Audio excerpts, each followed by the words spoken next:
बेटा ਜਿਹੜਾ ਅਸੀਂ ਆਪਣਾ ਟੌਪਿਕ ਸਟਾਰਟ ਕੀਤਾ ਹੋਇਆ ਹੈ ਵੈਦਿਕ ਏਜ ਐਂਡ ਲੇਟਰ ਵੈਦਿਕ ਏਜ, ਉਹਦੇ 'ਚ ਅਸੀਂ ਜਿਹੜੇ ਵੈਦਿਕ ਆਰੀਅਨਸ ਨੇ ਉਹਨਾਂ ਦਾ ਓਰੀਜਨਲ ਹੋਮ ਕਿੱਥੇ ਦਾ ਹੈ, ਕਦੋਂ ਉਹਨਾਂ ਦਾ ਅਰਾਈਵਲ ਜਿਹੜਾ ਹੈਗਾ ਅਸੀਂ ਮੰਨਦੇ ਹਾਂ। ਇਹ ਚੀਜ਼ਾਂ ਅਸੀਂ ਆਲਰੇਡੀ ਥੋੜ੍ਹੀ ਜਿਹੀ ਦੇਖਣ ਦੀ ਕੋਸ਼ਿਸ਼ ਕੀਤੀਆਂ ਨੇ। ਤਾਂ ਬੇਟਾ ਹੁਣ ਅਸੀਂ ਇਹ ਦੇਖਣਾ ਹੈ ਕਿ ਜਿਹੜੇ ਵੈਦਿਕ ਆਰੀਅਨ ਸੀਗੇ ਉਹਨਾਂ ਦਾ ਜਿਹੜਾ ਸੁਸਾਇਟੀ ਸੀ ਉਹਦਾ ਆਈਡੀਆ ਕੀ ਸੀ, ਉਹਨਾਂ ਦੀ ਇਕੋਨਮੀ ਦਾ ਆਈਡੀਆ ਕੀ ਸੀ, ਉਹਨਾਂ ਦੀ ਪੋਲੀਟੀਕਲ ਸਟਰਕਚਰ ਜਿਹੜੀ ਬੜੀ ਇਨੀਸ਼ੀਅਲ ਸਟੇਜ 'ਤੇ ਸੀਗੀ ਉਹਦਾ ਆਈਡੀਆ ਕੀ ਸੀ, ਉਹਨਾਂ ਦੇ ਰਿਲੀਜੀਅਸ ਸਟਰਕਚਰ ਦਾ ਆਈਡੀਆ ਕੀ ਸੀਗਾ, ਉਹਨੂੰ ਅਸੀਂ ਥੋੜ੍ਹਾ ਜਿਹਾ ਦੇਖਣ ਦੀ ਕੋਸ਼ਿਸ਼ ਕਰਨੀ ਹੈ। ਠੀਕ ਹੈ, ਅਤੇ ਆਪਣੇ ਵੀਡੀਓਜ਼ ਬੇਟਾ ਔਨ ਕਰ ਲਓ। ਜਦੋਂ ਅਸੀਂ ਰਿਗਵੈਦਿਕ ਆਰੀਅਨਸ ਦੀ ਗੱਲ ਕਰਦੇ ਹਾਂ ਤਾਂ ਬੇਟਾ ਉਹਦੇ ਵਿੱਚ ਅਸੀਂ ਦੇਖਦੇ ਹਾਂ ਕਿ 6 ਜਾਂ 7 ਪੁਆਇੰਟਸ ਅਸੀਂ ਉਹਨਾਂ ਦੀ ਸੁਸਾਇਟੀ ਦੇ ਮੇਨ ਤੌਰ ਦੇ ਉੱਤੇ ਬਣਾਵਾਂਗੇ। ਜਿਵੇਂ ਸਭ ਤੋਂ ਪਹਿਲਾਂ ਹੁੰਦਾ ਕਿ ਸੁਸਾਇਟੀ ਦਾ ਬੇਸ ਕੀ ਸੀਗਾ। ਜਿਵੇਂ ਸੁਸਾਇਟੀ ਦੇ ਬੇਸ ਨੂੰ ਤੁਸੀਂ ਇਹਨੂੰ ਸਮਝਣਾ ਹੋਏ ਤਾਂ ਅਸੀਂ ਜਿਵੇਂ ਕਹਿ ਸਕਦੇ ਹਾਂ ਕਿ ਮੰਨ ਲਓ ਸਮਾਜ ਹੁੰਦਾ ਹੈ, ਸਮਾਜ ਦੇ ਵਿੱਚ ਅੱਗੋਂ ਸ਼ਹਿਰ ਹੁੰਦੇ ਨੇ, ਪਿੰਡ ਹੁੰਦੇ ਨੇ, ਪਿੰਡਾਂ 'ਚ ਅੱਗੋਂ ਮੁਹੱਲੇ ਹੁੰਦੇ ਨੇ, ਮੁਹੱਲਿਆਂ 'ਚ ਅੱਗੋਂ ਪਰਿਵਾਰ ਹੁੰਦੇ ਨੇ। ਤਾਂ ਜਿਹੜਾ ਸਮਾਲੈਸਟ ਯੂਨਿਟ ਹੈਗਾ ਸੁਸਾਇਟੀ ਦਾ, ਸਭ ਤੋਂ ਛੋਟਾ ਇਕਾਈ, ਉਹ ਪਰਿਵਾਰ ਸੀ।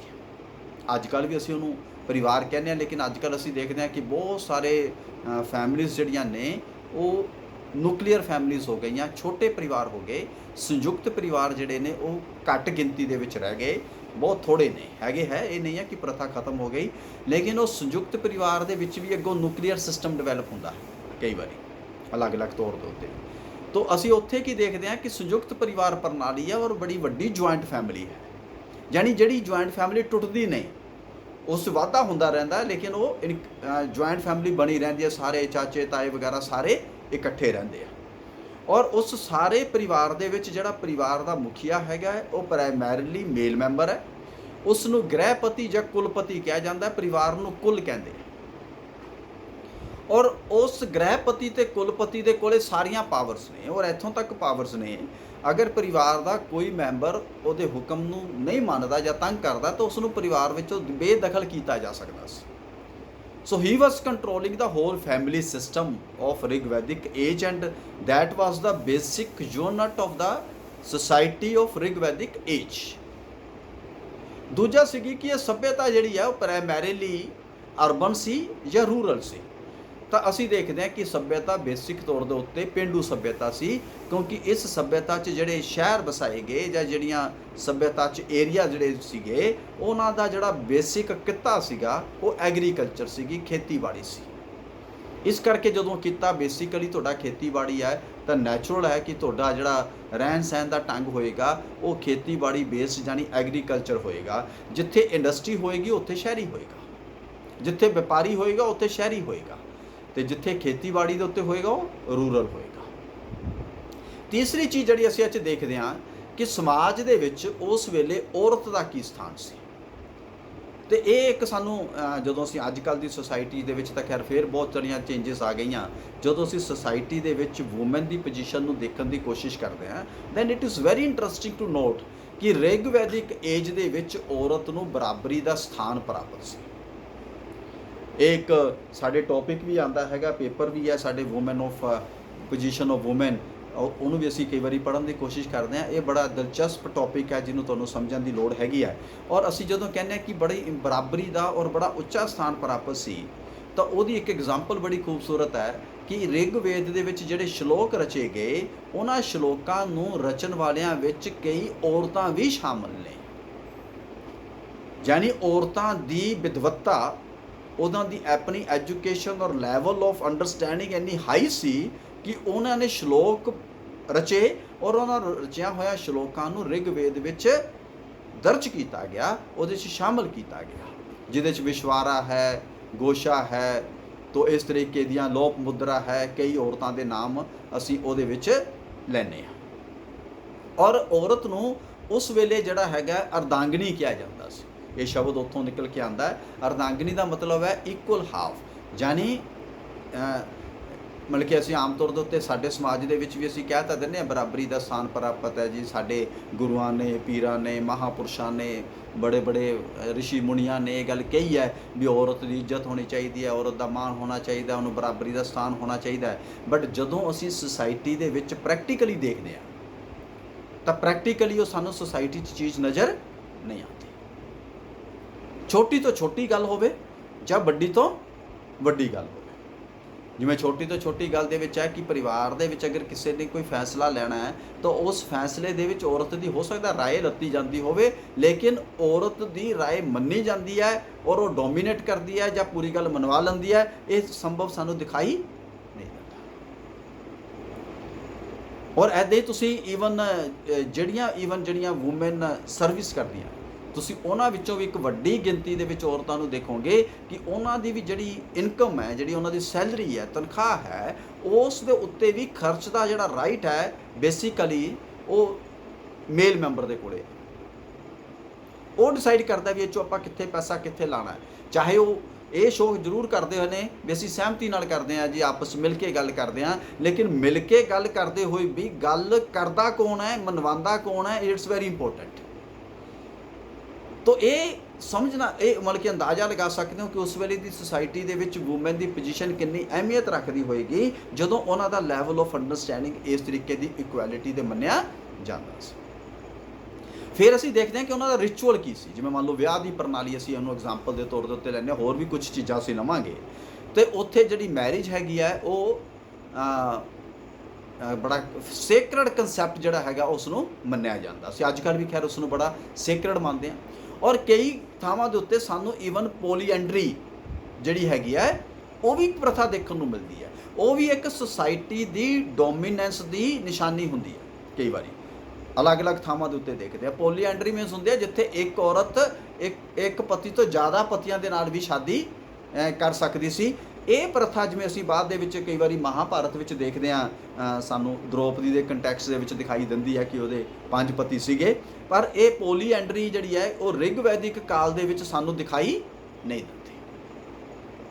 ਇਹ ਦੋ ਪ੍ਰਥਾਵਾਂ ਹੁੰਦੀਆਂ, ਇੱਕ ਪੋਲੀਐਂਡਰੀ ਜਿਹਦੇ 'ਚ ਇੱਕ ਔਰਤ ਦੇ ਇੱਕ ਤੋਂ ਵੱਧ ਪਤੀ ਹੁੰਦੇ ਆ, ਇੱਕ ਹੁੰਦੀ ਆ ਪੋਲੀਗੈਮੀ ਜਿਹਦੇ 'ਚ ਇੱਕ ਪਤੀ ਦੇ ਇੱਕ ਤੋਂ ਵੱਧ ਪਤਨੀਆਂ ਹੁੰਦੀਆਂ ਨੇ। ਇੱਕ ਪਤੀ ਦੇ ਇੱਕ ਤੋਂ ਵੱਧ ਪਤਨੀਆਂ ਆਮ ਤੌਰ ਦੇ ਉੱਤੇ ਸਾਨੂੰ ਸੈਂਕੜੋਂ ਐਗਜ਼ਾਮਪਲਸ ਜਿਹੜੀਆਂ ਨੇ ਉਹ ਮਿਲ ਜਾਂਦੀਆਂ ਨੇ, ਲਗਭਗ ਹਰ ਸੁਸਾਇਟੀ 'ਚ, ਹਰ ਸਮਾਜ 'ਚ, ਹਰ ਧਰਮ ਦੇ ਲੋਕਾਂ ਦੇ ਵਿੱਚ ਮਿਲਦੀਆਂ ਨੇ। ਲੇਕਿਨ ਜਿਹੜੀ ਪੋਲੀਐਂਡਰੀ ਹੈ ਇਹ ਬਹੁਤ ਰੇਅਰ ਦੇਖਣ ਨੂੰ ਮਿਲਦੀ ਹੈ। ਇਹ ਉੱਥੇ ਹੁੰਦੀ ਹੈ ਜਿੱਥੇ ਬਹੁਤ ਜ਼ਿਆਦਾ ਫੀਮੇਲ ਡੋਮੀਨੇਟਡ ਹੋਵੇ ਜਾਂ ਫੀਮੇਲ ਬੜੀ ਟੌਪ ਪੋਜੀਸ਼ਨ 'ਚ ਹੋਵੇ। ਨੋਰਮਲ ਹਾਲਾਤਾਂ ਦੇ ਵਿੱਚ ਸਾਨੂੰ ਚੀਜ਼ ਦੇਖਣ ਨੂੰ ਨਹੀਂ ਮਿਲਦੀ।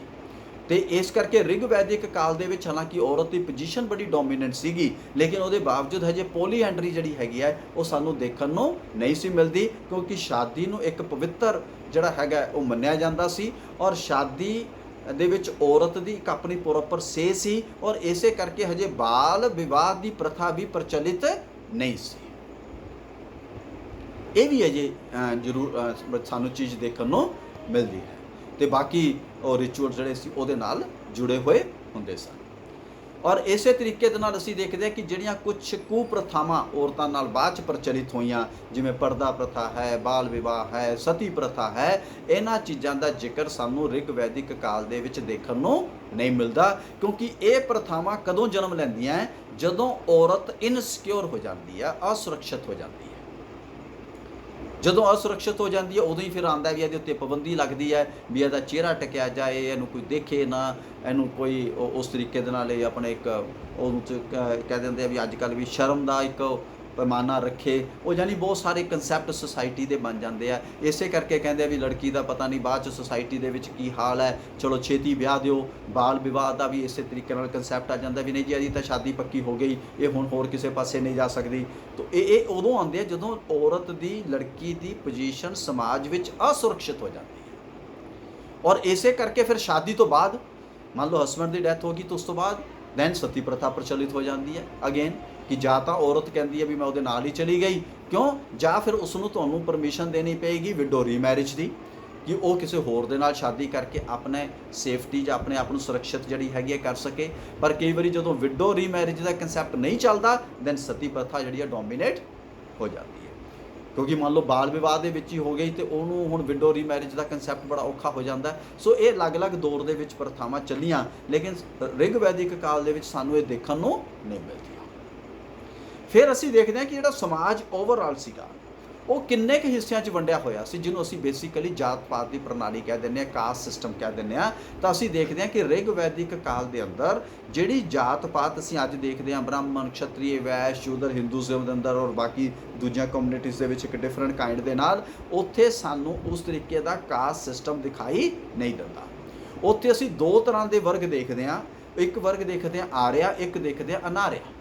ਆਰਿਆ ਮੀਨਸ ਜਿਹੜੇ ਉਹਨਾਂ ਦੀ ਵੀ ਅੱਗੋਂ ਪਰਿਭਾਸ਼ਾ ਜਿਹਦਾ ਮਤਲਬ ਹੈ ਸ਼੍ਰੇਸ਼ਟ ਹੈ, ਗੋਰੇ ਨੇ, ਉੱਚੇ ਕੱਦ ਦੇ ਨੇ, ਪੜ੍ਹੇ ਲਿਖੇ ਨੇ, ਵਿਦਵਾਨ ਨੇ, ਰਿਗਵੇਦ 'ਚ ਯਕੀਨ ਰੱਖਦੇ ਨੇ, ਹੈ ਨਾ, ਉਹ ਮੜਕੇ ਨੇ। ਔਰ ਦੂਜੇ ਪਾਸੇ ਅਨਾਰਿਆ ਜਿਨ੍ਹਾਂ ਨੂੰ ਡਿਫਰੈਂਟ ਫਿਜ਼ੀਕਲ ਫੀਚਰਸ ਦੇ ਵਿੱਚ ਅਸੀਂ ਕਹਿ ਦਿੰਦੇ ਹਾਂ, ਛੋਟੇ ਕੱਦ ਦੇ ਨੇ, ਬਲੈਕ ਨੇ, ਨੈਣ ਨਕਸ਼ ਜਿਹੜੇ ਨੇ ਤਿੱਖੇ ਨਹੀਂ ਹੈਗੇ, ਔਰ ਉਹ ਜ਼ਿਆਦਾਤਰ ਰਿਗਵੇਦਿਕ ਜਿਹੜੀ ਸ਼ਲੋਕਾਂ ਦੇ ਨਾਲ ਵੀ ਜੁੜੇ ਹੋਏ ਨਹੀਂ ਹੈ। ਤਾਂ ਬੇਸਿਕਲੀ ਅਸੀਂ ਇਹ ਦੋ ਤਰੀਕੇ ਦੇ ਵਰਗ ਰਿਗਵੈਦਿਕ ਕਾਲ 'ਚ ਦੇਖਦੇ ਹਾਂ।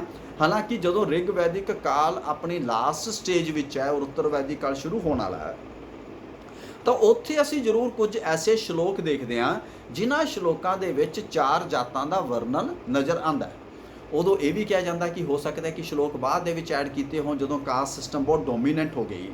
ਉਹਦਾ ਇਹ ਬੇਟਾ ਸਮਝਣ ਦੀ ਲੋੜ ਹੈ ਕਿ ਇਹ ਕਿਉਂ ਹੁੰਦਾ। ਫਿਰ ਅਸੀਂ ਬੇਟਾ ਜਦੋਂ ਵੀ ਕੋਈ ਘਰ ਦੇ ਵਿੱਚ ਵੀ ਤੁਸੀਂ ਨੋਟ ਕਰੋ, ਅਸੀਂ ਜਦੋਂ ਵੀ ਕੋਈ ਰੀਤੀ ਰਿਵਾਜ ਬਣਾਉਂਦੇ ਹਾਂ ਔਰ ਸਾਨੂੰ ਕਿਹਾ ਜਾਂਦਾ ਹੈ ਵੀ ਇਹ ਸਾਡਾ ਰਿਵਾਜ ਹੈ, ਉਹ ਰਿਵਾਜ ਦੇ ਵਿੱਚ ਸਾਡਾ ਵਿਸ਼ਵਾਸ ਨਹੀਂ ਆਉਂਦਾ। ਉਹ ਵਿਸ਼ਵਾਸ ਕਦੋਂ ਆਉਂਦਾ ਹੈ? ਜਦੋਂ ਸਾਨੂੰ ਦੋ ਚੀਜ਼ਾਂ ਕਹੀਆਂ ਜਾਂਦੀਆਂ ਤਾਂ ਵਿਸ਼ਵਾਸ ਆਉਂਦਾ ਹੈ।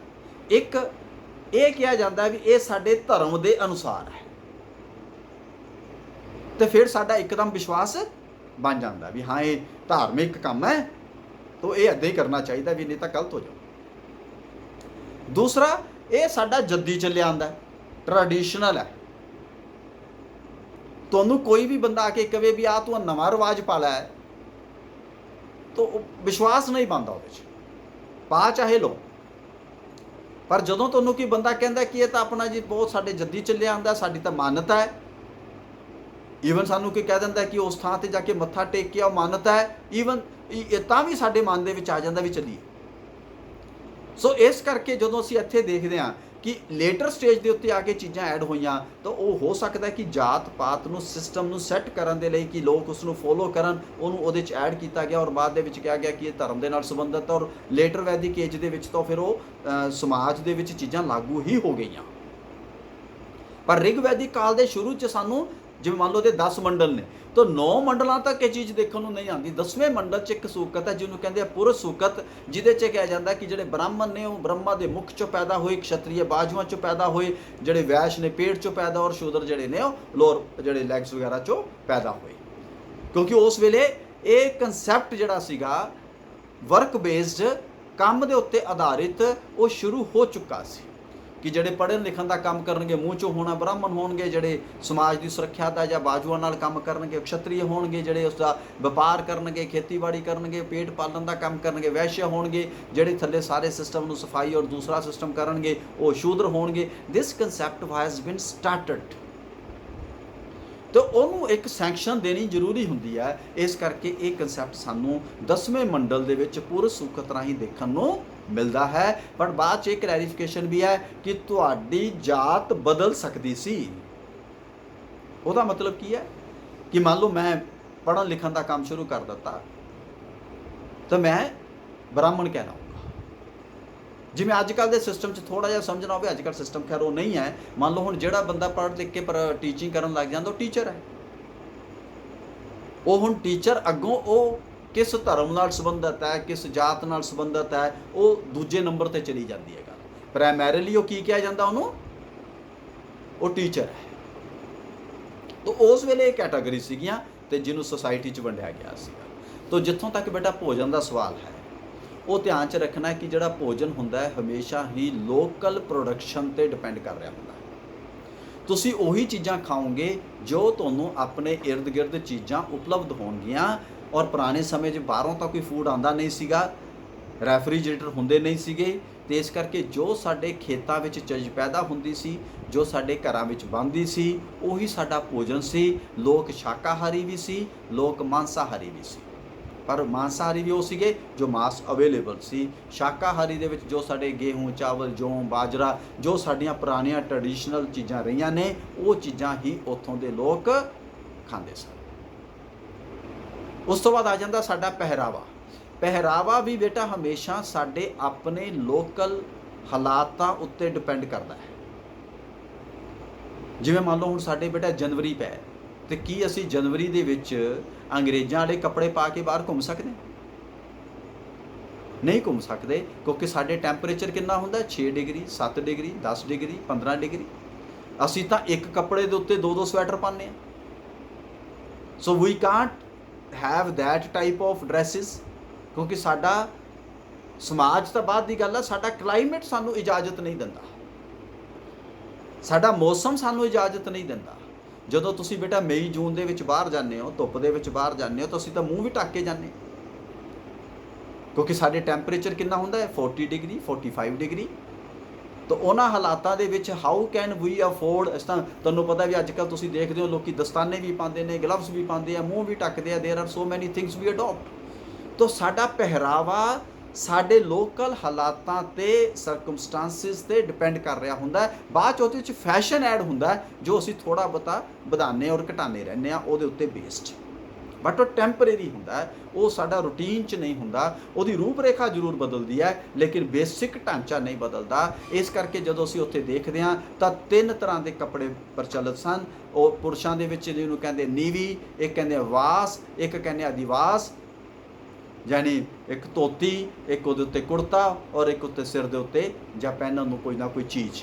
ਇਸੇ ਤਰੀਕੇ ਦੇ ਨਾਲ ਜਿਹੜੀਆਂ ਔਰਤਾਂ ਸੀਗੀਆਂ, ਉਹਨਾਂ ਦਾ ਜਿਹੜਾ ਬੇਸਿਕ ਸਟਾਈਲ ਸੀ, ਜਿਹਨੂੰ ਤੁਸੀਂ ਅੱਜ ਕੱਲ੍ਹ ਘਾਗਰਾ ਔਰ ਚੋਲੀ ਕਹਿ ਦਿੰਦੇ ਹੋ, ਉਸ ਟਾਈਪ ਦੀ ਜਿਹੜੀ ਡਰੈਸ ਉਹ ਪਹਿਨਦੀਆਂ ਸੀ। ਕਈ ਵਾਰੀ ਆਪਣੇ ਸਰੀਰ ਨੂੰ ਇੱਕੋ ਹੀ ਕੱਪੜੇ ਨਾਲ ਵੀ ਢੱਕਦੀਆਂ ਸੀਗੀਆਂ। ਅਗਰ ਤੁਸੀਂ ਬੇਟਾ ਕੁਛ ਆਦੀਵਾਸੀ ਔਰਤਾਂ ਦੇਖੀਆਂ ਹੋਣਗੀਆਂ ਤਾਂ ਉਹਨਾਂ ਦੇ ਸਾੜੀ ਪਾਉਣ ਦਾ ਤਰੀਕਾ ਥੋੜ੍ਹਾ ਡਿਫਰੈਂਟ ਹੁੰਦਾ ਹੈ। ਉਹ ਇੱਕੋ ਹੀ ਸਾੜੀ ਦੇ ਨਾਲ ਸਾਰੇ ਸਰੀਰ ਨੂੰ ਲਪੇਟਦੀਆਂ ਨੇ। ਤਾਂ ਉਸ ਤਰੀਕੇ ਦੀਆਂ ਡਰੈਸਿਸ ਉੱਥੇ ਪ੍ਰਚਲਿਤ ਸਨ। ਬਾਕੀ ਇਹ ਵੀ ਉਹ ਥੋੜ੍ਹਾ ਬਹੁਤਾ ਫੈਸ਼ਨ 'ਚ ਵੀ ਯਕੀਨ ਰੱਖਦੇ ਸੀਗੇ, ਜਿਵੇਂ ਬਾਲਾਂ ਨੂੰ ਅਲੱਗ-ਅਲੱਗ ਢੰਗ ਦੇ ਨਾਲ ਸਜਾਉਣਾ, ਪਾਊਡਰਸ ਦਾ ਇਸਤੇਮਾਲ ਕਰਨਾ, ਜਾਂ ਥੋੜ੍ਹਾ ਜਿਹਾ ਜਿਵੇਂ ਲਿਪਸਟਿਕ, ਬਿੰਦੀ ਦਾ ਇਸਤੇਮਾਲ ਕਰਨਾ। ਈਵਨ ਕੰਨਾਂ ਦੇ ਵਿੱਚ ਜਿਹੜੇ ਨੇ ਉਹ ਬਾਲੀਆਂ ਤੱਕ ਪਾਉਣਾ। ਈਵਨ ਪੁਰਸ਼ ਵੀ ਦਿਖਾਈ ਦਿੰਦੇ ਆ ਵੀ ਜਦੋਂ ਅਸੀਂ ਕੁਝ ਤਸਵੀਰਾਂ ਦੇਖਦੇ ਹਾਂ, ਉਹਨਾਂ ਦੀਆਂ ਮੂਰਤੀਆਂ ਦੇਖਦੇ ਹਾਂ, ਤਾਂ ਉਹਦੇ ਵਿੱਚ ਵੀ, ਲੇਕਿਨ ਬਹੁਤ ਜ਼ਿਆਦਾ ਫੈਸ਼ਨੇਬਲ ਨਹੀਂ ਸੀ।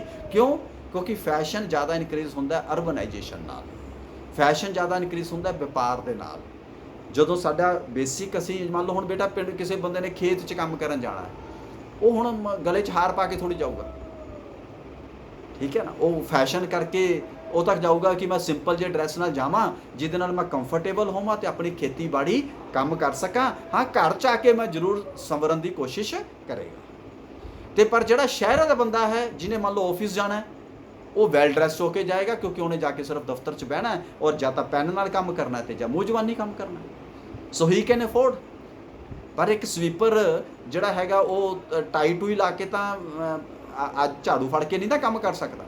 ਜਾਂ ਟੈਕਨੋਲੋਜੀ ਐਡਵਾਂਸ ਹੋ ਜਾਏ, ਜਿੱਦਾਂ ਫੋਰਨ ਕੰਟਰੀਜ਼ ਹੋ ਗਈ, ਕਿ ਤੁਸੀਂ ਝਾੜੂ ਨਹੀਂ ਮਾਰਨਾ, ਤੁਹਾਡੇ ਕੋਲੇ ਵੈਕਿਊਮ ਮਸ਼ੀਨਸ ਨੇ, ਤਾਂ ਵੈਕਿਊਮ ਮਸ਼ੀਨਸ ਤੁਸੀਂ ਭਾਵੇਂ ਟਾਈ ਲਾ ਕੇ ਕਰੀ ਜਾਓ। ਦੈਟ ਇਜ਼ ਇੱਕ ਤਰੀਕੇ ਦਾ ਉਹ ਆਫਿਸ ਵਰਕ ਬਣਾ ਦਿੱਤਾ। ਪਰ ਜੇ ਉਸ ਪੁਰਾਣੇ ਜ਼ਮਾਨੇ 'ਚ ਜਿਵੇਂ ਸਾਡੇ ਨਾਲੀਆਂ ਹੁੰਦੀਆਂ ਸੀ, ਹੁਣ ਨਾਲੀਆਂ ਅਗਰ ਤੁਸੀਂ ਸਾਫ਼ ਕਰਨੀਆਂ ਹੈ ਤਾਂ naturally you will have to be comfortable and ਤੁਹਾਨੂੰ ਉਸੇ ਤਰੀਕੇ ਦਾ, ਕਿਉਂਕਿ ਕੱਪੜੇ ਗੰਦੇ ਹੋ ਜਾਣੇ, ਮੈਲੇ ਹੋ ਜਾਣੇ। ਤਾਂ ਇਸ ਤਰੀਕੇ ਨਾਲ ਪਹਿਰਾਵਾ ਔਰ ਉਹਨਾਂ ਦੇ ਫੈਸ਼ਨ ਸਿੰਪਲ ਹੁੰਦੇ ਸੀ, ਸਧਾਰਨ ਹੁੰਦੇ ਸੀ, ਔਰ ਉਹਨਾਂ ਦੇ ਗਹਿਣੇ ਜ਼ਰੂਰ ਹੁੰਦੇ ਸਨ। ਜਿਵੇਂ ਮੈਂ ਪਹਿਲਾਂ ਦੱਸਿਆ, ਹਰ ਤਰੀਕੇ ਦਾ ਗਹਿਣਾ ਉਹ ਮੜ ਕੇ ਪਾਉਂਦੇ ਸਨ, ਲੇਕਿਨ ਲਿਮਿਟਡ ਪਾਉਂਦੇ ਸੀ। ਕਿਉਂਕਿ ਔਰ ਇੱਕ ਗੱਲ ਹੋਰ ਧਿਆਨ 'ਚ ਰੱਖਣੀ ਹੈ ਬੇਟਾ, ਕਿ ਜਿਹੜੇ ਗਹਿਣੇ ਔਰ ਇਸ ਤਰੀਕੇ ਦੀਆਂ ਚੀਜ਼ਾਂ ਹੁੰਦੀਆਂ, ਇਹ ਵੀ ਤੁਹਾਡੇ ਉਸ ਵੇਲੇ ਦੀ ਅਰਥ ਵਿਵਸਥਾ ਅਤੇ ਸਮਾਜਿਕ ਵਿਵਸਥਾ 'ਤੇ ਡਿਪੈਂਡ ਕਰਦੀਆਂ ਨੇ। ਹੁਣ ਉਸ ਵੇਲੇ ਸੋਨਾ ਚਾਂਦੀ ਨਹੀਂ ਸੀ, ਤਾਂ ਇਸ ਕਰਕੇ ਗਹਿਣੇ ਵੀ ਸੋਨੇ ਚਾਂਦੀ ਦੇ ਨਹੀਂ ਸਨ, ਤਾਂਬੇ ਦੇ, ਪਿੱਤਲ ਦੇ, ਦੂਜੀਆਂ ਮੈਟਲਸ ਦੇ ਬਣਦੇ ਸਨ। ਔਰ ਅੱਜ ਵੀ ਤੁਸੀਂ ਅਗਰ ਦੇਖੋਗੇ ਹਿੰਦੁਸਤਾਨ ਦੇ ਕਈ ਹਿੱਸਿਆਂ 'ਚ, ਕਈ ਸੁਸਾਇਟੀਜ਼ ਦੇ ਵਿੱਚ ਤੁਹਾਨੂੰ ਇਸੇ ਤਰੀਕੇ ਦੇ ਨਾਲ ਦੇਖਣ ਨੂੰ ਮਿਲਣਗੇ। ਤੁਸੀਂ ਉਹਨੂੰ ਜੇ ਅਗਰ ਧਿਆਨ ਦੇ ਨਾਲ ਮੋਤੀਆਂ ਦੇ ਮਿਲਣਗੇ, ਜਿੱਥੇ ਜਿਹੜੇ ਸੀ ਦੇ ਆਲੇ ਦੁਆਲੇ ਨੇ, ਸਮੁੰਦਰ ਦੇ ਆਲੇ ਦੁਆਲੇ ਇਲਾਕੇ ਨੇ, ਤੁਸੀਂ ਦੇਖੋ ਕਿ ਉਹਨਾਂ ਦੇ ਜ਼ਿਆਦਾ ਫੈਸ਼ਨ ਦੇ ਵਿੱਚ ਜਿਹੜੀਆਂ ਚੀਜ਼ਾਂ ਇਸਤੇਮਾਲ ਹੋਣਗੀਆਂ ਮੋਤੀ ਹੋਣਗੇ, ਕਿਉਂਕਿ ਮੋਤੀ ਈਜ਼ੀਲੀ ਅਵੇਲੇਬਲ ਹੈ। ਜੇ ਸਾਨੂੰ ਇੱਥੇ 10 ਰੁਪਏ ਦਾ ਮਿਲਦਾ ਉੱਥੇ 10 ਪੈਸੇ ਦਾ ਅਵੇਲੇਬਲ ਹੈ। ਜੇ ਅਸੀਂ ਇੱਥੇ 100 ਰੁਪਏ ਦੀ ਚੀਜ਼ ਲੈਂਦੇ ਉੱਥੇ ਉਹਨਾਂ ਨੂੰ 5 ਰੁਪਏ 'ਚ ਅਵੇਲੇਬਲ ਹੈ। ਸੋ ਇਸ ਕਰਕੇ ਉਹਨਾਂ ਦੇ ਫੈਸ਼ਨ ਵੀ ਉਸੇ ਓਰੀਐਂਟਡ ਹੋਣਗੇ। ਤੋ ਇਹ ਚੀਜ਼ਾਂ ਉੱਥੇ ਉਸ ਵੇਲੇ ਪ੍ਰਚਲਿਤ ਸਨ। ਔਰ ਜਿੱਥੋਂ ਤੱਕ ਬੇਟਾ ਉਹਨਾਂ ਦੇ ਮਨੋਰੰਜਨ ਦਾ ਸਵਾਲ ਹੈ, ਜੋ ਇਹ ਕੁਝ ਚੀਜ਼ਾਂ ਬੇਟਾ ਮਨੋਰੰਜਨ ਦੀਆਂ ਐਸੀਆਂ ਨੇ ਜਿਹੜੀਆਂ ਹਰ ਸੁਸਾਇਟੀ 'ਚ ਰਹਿੰਦੀਆਂ ਨੇ। ਨੱਚਣਾ, ਗਾਣਾ, ਗੀਤ ਗਾਣਾ, ਸ਼ਿਕਾਰ ਖੇਲਣਾ। ਅੱਜ ਕੱਲ੍ਹ ਤਾਂ ਪਾਬੰਦੀਆਂ ਲੱਗ ਗਈਆਂ, ਨਵੇਂ ਕਾਨੂੰਨ ਆ ਗਏ, ਅਦਰਵਾਈਜ਼ ਸ਼ਿਕਾਰ ਖੇਲਣਾ। ਔਰ ਜਦੋਂ ਤੁਸੀਂ ਵਿਲੇਜ 'ਚ ਹੁੰਦੇ, ਤੁਸੀਂ ਯਾਦ ਹੋਣਾ ਬੇਟਾ ਬਚਪਨ 'ਚ ਸ਼ਾਇਦ ਚੀਜ਼ਾਂ ਦੇਖੀਆਂ ਹੋਣਗੀਆਂ, ਗੁਲੇਲ ਚੱਲਦੀਆਂ ਸੀ। ਸਾਡੇ ਕੋਲੇ ਬੰਦੂਕਾਂ ਤਾਂ ਆਮ ਬੰਦੇ ਕੋਲੇ ਹੁੰਦੀਆਂ ਨਹੀਂ ਸੀ, ਤੇ ਉਹਨੇ ਨਿਸ਼ਾਨੇ ਲਾਣੇ ਤੋਂ ਗੁਲੇਲ ਹੁੰਦੀ ਹੈ। ਦੇਖੀਏ ਗੁਲੇਲ ਕਦੇ? ਤਾਂ ਗੁਲੇਲ ਨਾਲ ਨਿਸ਼ਾਨੇ ਲਾਣੇ, ਬੰਟੇ ਖੇਲਣੇ। ਤਾਂ ਉਹ ਚੀਜ਼ਾਂ ਡਿਪੈਂਡ ਉਸੇ ਸੁਸਾਇਟੀ ਦੇ ਉੱਤੇ ਕਰਦੇ। ਮੈਨੂੰ ਲੱਗਦਾ ਇਹ 'ਚ ਕੁਝ ਸਮਝਾਉਣ ਦੀ ਜ਼ਰੂਰਤ ਨਹੀਂ ਹੈ। ਤਾਂ ਇਸ ਤਰੀਕੇ ਦੇ ਨਾਲ ਬੇਟਾ ਲੇਕਿਨ ਇਹਨਾਂ ਚੀਜ਼ਾਂ ਦੇ ਵਿੱਚ ਦੋ ਚੀਜ਼ਾਂ ਬੜੀਆਂ ਇੰਪੋਰਟੈਂਟ ਸਨ। ਉਹ ਪਹਿਲੀ ਕੀ ਇੰਪੋਰਟੈਂਟ ਸੀ ਕਿ ਨੈਤਿਕਤਾ ਬੜੀ ਹਾਈ ਸੀ, ਸੱਚ ਦਾ, ਇਨਸਾਫ ਦਾ, ਸਹੀ ਚੀਜ਼ ਦਾ ਬਹੁਤ ਹਾਈ ਐਪਰੀਸੀਏਸ਼ਨ ਸੀ, ਬੋਲਬਾਲਾ ਸੀ। ਝੂਠ ਬੋਲਣਾ, ਚੋਰੀ ਕਰਨਾ, ਇਹਨੂੰ ਬਹੁਤ ਜ਼ਿਆਦਾ ਨਿੰਦਾਜਨਕ ਤਰੀਕੇ ਦੇ ਨਾਲ ਦੇਖਿਆ ਜਾਂਦਾ ਸੀ। ਅੱਜ ਕੱਲ੍ਹ ਤੁਸੀਂ ਸੁਸਾਇਟੀ ਦੇ ਵਿੱਚ ਸਾਡੇ ਅੱਜ ਕੱਲ੍ਹ ਬਹੁਤ ਪੈਮਾਨੇ ਬਦਲ ਗਏ। ਅੱਜ ਕੱਲ੍ਹ ਤੁਸੀਂ ਆਪ ਦੇਖਦੇ ਹੋ ਕਿ ਆਲੇ ਦੁਆਲੇ ਸਾਡੇ ਇੱਦਾਂ ਦੇ ਹਾਲਾਤ ਅੱਜ ਕੱਲ੍ਹ ਨਹੀਂ ਆ। ਲੋਕ ਪੈਸੇ ਦੀ ਦੌੜ ਦੇ ਵਿੱਚ ਇੰਨਾ ਜ਼ਿਆਦਾ ਸ਼ਾਮਲ ਹੋ ਚੁੱਕੇ ਆ ਕਿ ਉਹ ਕਹਿੰਦੇ ਕਿ ਕੁਝ ਵੀ ਹੋ ਜਾਏ ਬਟ ਇਹ ਕਮਾ ਲਓ। ਤਾਂ ਪਰ ਉਸ ਵੇਲੇ ਇਹ ਕਦਰਾਂ ਕੀਮਤਾਂ ਨਹੀਂ ਸਨ। ਔਰ ਈਵਨ ਤੁਹਾਨੂੰ ਹੈਰਾਨੀ ਹੋਗੀ, ਅੱਜ ਤੋਂ 100-150 ਸਾਲ 50-100 ਸਾਲ ਪਹਿਲਾਂ ਵੀ ਇਹ ਇੰਨਾ ਮਾੜਾ ਹਾਲ ਨਹੀਂ ਸੀ। ਠੀਕ ਹੈ, ਹਰ ਵਾਰ ਸਮਾਜ ਔਰ ਹਰ ਦੌਰ ਦੇ ਵਿੱਚ ਦੋਨੋਂ ਚੀਜ਼ਾਂ ਨਾਲ ਚੱਲਦੀਆਂ। ਇਹ ਨਹੀਂ ਹੈ ਵੀ ਕਿਸੇ ਵੀ ਦੌਰ ਦੇ ਵਿੱਚ ਕੋਈ ਦੂਜੀ ਚੀਜ਼ ਹੁੰਦੀ ਨਹੀਂ ਹੈ, ਉਹ ਚੱਲਦੀ ਹੈ। ਲੇਕਿਨ ਸਮਾਜ ਕਿਸ ਚੀਜ਼ ਨੂੰ ਇੰਪੋਰਟੈਂਸ ਦਿੰਦਾ ਹੈ।